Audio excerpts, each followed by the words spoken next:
Our speaker is Blanca Reyes. She's from Dallas, Texas. She's been in Garland since January. She is one of four children.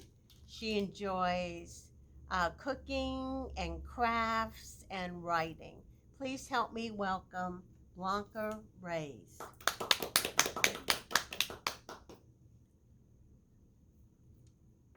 I'm sure I'm gonna cry, so I'm sorry ahead of time. It's called A New Me. Laying on the uncomfortable stretcher in the ambulance on the way to the hospital in Dallas was a scary reality for me. I didn't know if I would live or die. The reality was that I had a stroke at 2 a.m. in the middle of the night. I awoke because of a paralyzing feeling in my body. This was nothing I expected at 44 years old. My left side immediately went back to normal, and so I fell asleep for a moment. I figured that my right side would be back as well when I woke up. I remember rolling over to get up and falling off the bed and hitting the nightstand with my head on the way down because I was still paralyzed. I wasn't sure what was happening to me, as I had never felt anything like this before. I opened my mouth to scream at the top of my lungs and let people know that I was hurt, but nothing came out. I couldn't believe what was going on.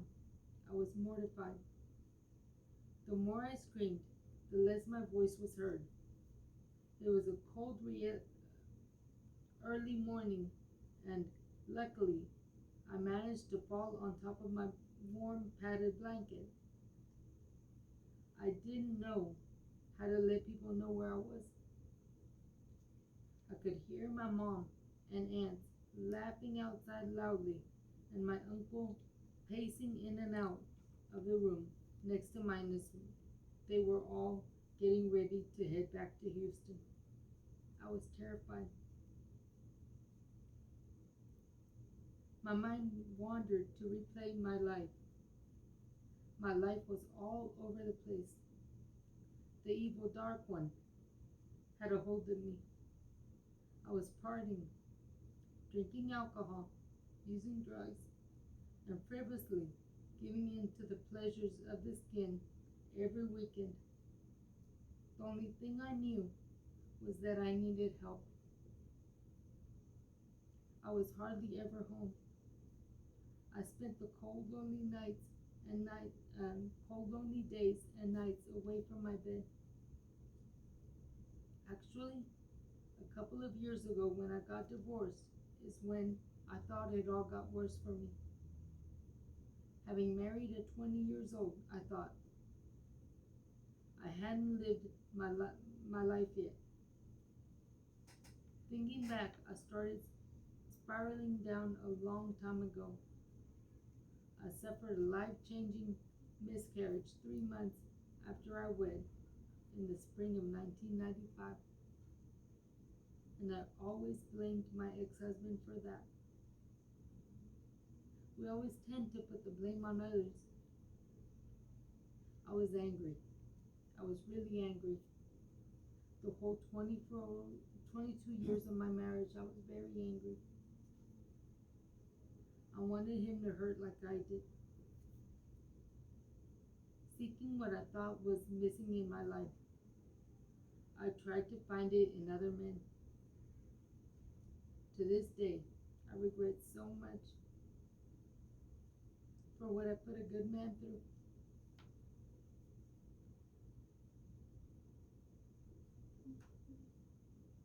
The evil dark one was working his way into my life. Every bad decision I had ever made came to my mind when I thought I was not going to make it. Everything flashed before my eyes. Every bad decision and every bad thought were right in front of me. I had come face to face with my past. Honestly, I could think was if this was going to, what God was going to see at the gates of heaven. I hoped and I prayed that the good I have done outweighs the bad in my life. After a numerous amount of tests, the men dressed in white lab coats finally came to speak to me and my parents. They confirmed it. I had a stroke. I became very depressed. I became angry with God. I didn't know what to do or think. I really couldn't do anything because I couldn't walk and I couldn't think the same as before. It was hard for me to process things in my head. All I could do was think about what was going on with me. The more I thought, the more depressed I became. Was this going to be my life from now on? In a wheelchair forever? My mother, whom I did not get along with very well all the time, never left my side.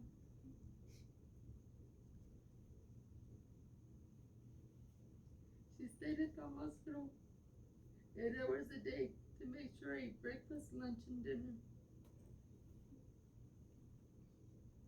She hand-fed me every meal and would feed me with a little spoon and even make me burp throughout my meal.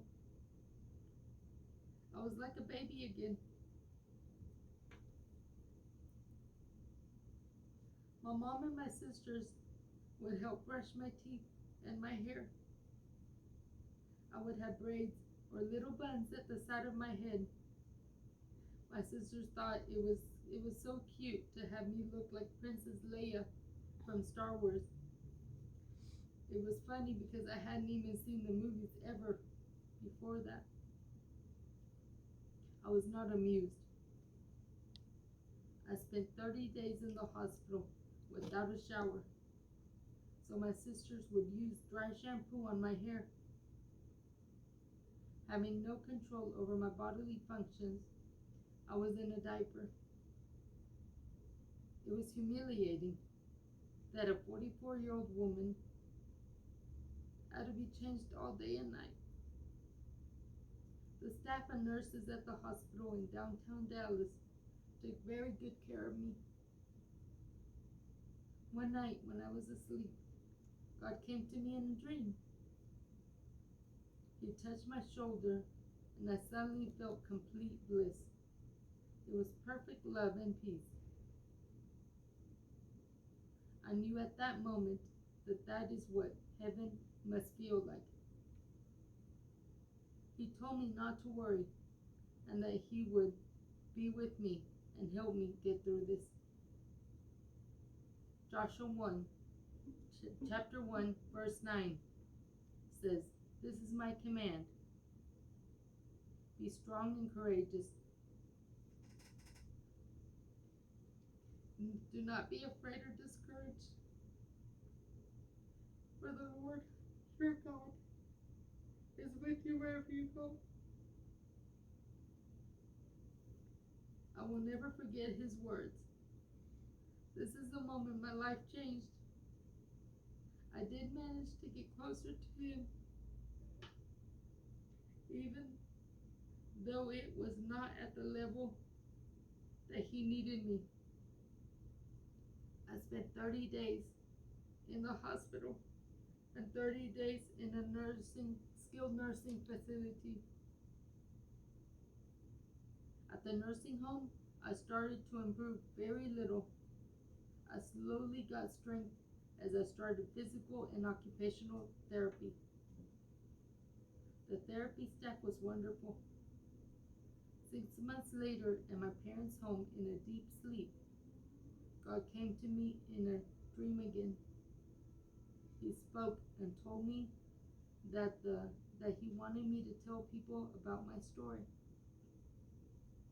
I did tell him I was there and that I would do whatever he needed. This time he was very specific, and he did say that he wanted me to tell people in a book. That day, my life completely changed for the better. I chose to walk with him and listen to him. I chose to be a better version of myself, to be the person he wanted me to be. I am forever grateful to still be here. I struggle every day to become a better version of myself. For I know the plans I have for you, declares the Lord. Plans to prosper you and not harm you. Plans to give you hope and a future.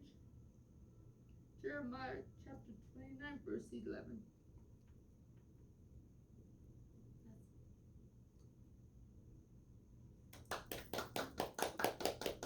That was precious. My goodness. I cry a lot, and this is real close to home for me. It is home. Thank you for being so authentic and getting, we really felt your pain. We really, saw your struggle. I was waiting for the invitation for the listener to receive Christ. That's why I was surprised when it ended abruptly, because you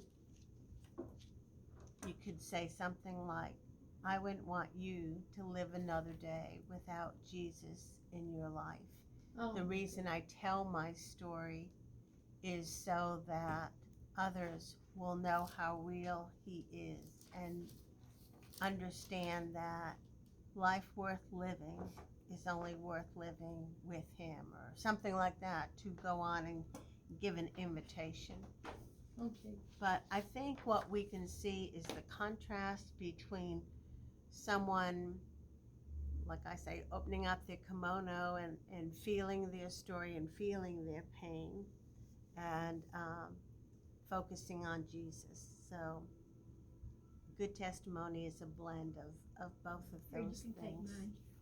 Put it with you. What comments do you have on Blanca's testimony? I'm just sorry you had to go through it. I truly am, dear. You're one of the bravest women I know. You could be my hero. You could, Blanca. And to say, because I think so many times people, especially unbelievers, will say, God doesn't talk to people.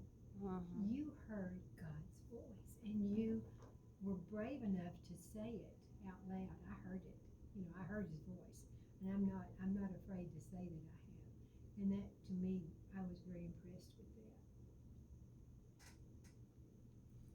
Yeah, it was like watching a movie as you unveiled the story. You said a lot of great things. I think one thing that you said, where was it? That you came face to face with your past. And, that would be a place where you could pause and you could say, we will all come face to face with our past. When we stand before Jesus, we will come face to face with our past. But you know what? It doesn't matter what the past held.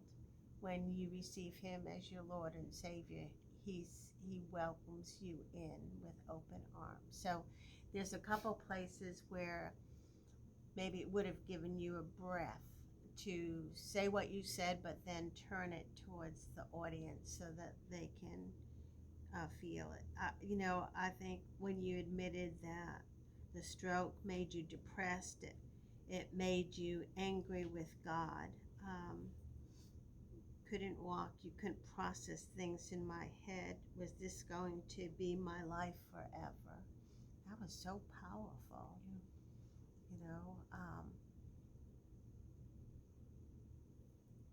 It would have been a place to give God credit for that not being the case. That even if I am forever challenged physically, even if I'm forever slowed down physically, I am with Christ and He is with me. And it would have been in that moment a good place to, let them see that it doesn't matter what the outside holds. What matters is what's on the inside. And even when you said certain things, you could, and we can all do this. You can ask the audience, have you ever felt that way? And that engages them in your story. Because I was thinking, when you said, was this going to be my life forever? Have you ever felt that way, that you were going to be stuck where you are for the rest of your life? Well, God's got a plan, and it's a plan for good. I agree with Evelyn. I loved when you talked about how He touched your shoulder. I loved how He spoke to you in a dream, and He told you the importance of telling your story. And that's where maybe I would also add, because He knows my story can help you.